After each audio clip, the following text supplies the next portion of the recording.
भगवान शंकर के 12 ज्योतिर्लिंग में से सोमनाथ को आद्य ज्योतिर्लिंग माना जाता है।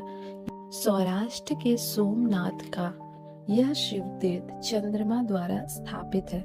चंद्रमा ने दक्ष की 27 पुत्रियों से विवाह करके एकमात्र रोहिणी में इतनी आसक्ति और इतना अनुराग दिखाया कि अन्य 26 अपने को उपेक्षित और अपमानित अनुभव करने लगे।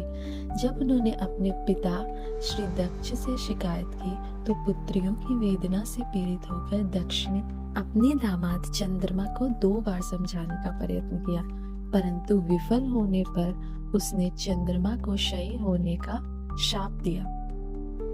देवता चंद्रमा की व्यथा से व्यथित हो जाते हैं और वे ब्रह्मा जी के पास जाते हैं ताकि वे चंद्रमा की शाप मुक्ति का निवारण ढूंढ सकें।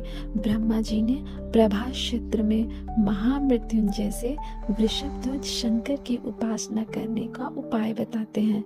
चंद्रमा की 6 मास तक शिव पूजा करने पर भगवान शंकर प्रकट होते हैं और उन्होंने चंद्रमा को एक पक्ष में प्रतिदिन उसकी एक कला नष्ट होने और दूसरे पक्ष में प्रतिदिन बढ़ने का उन्होंने वर दिया।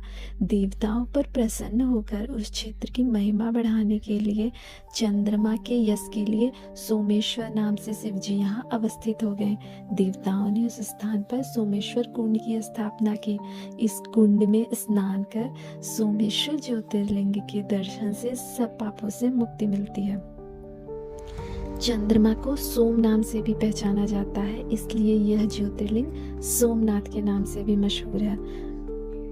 चंद्रमा को इस स्थान पर तेज की प्राप्ति हुई थी, इसलिए इस स्थान को प्रभास पट्टन नाम से भी जाना जाता है। श्री सोमनाथ के इस वैभव संपन्न स्थान पर कई बार मुस्लिम आक्रमण भी हुए। सबसे पहले सिंध का सूबेदार जुनामद ने प्रथम आक्रमण किया और यहाँ से अनगिनत खजाने लूटे।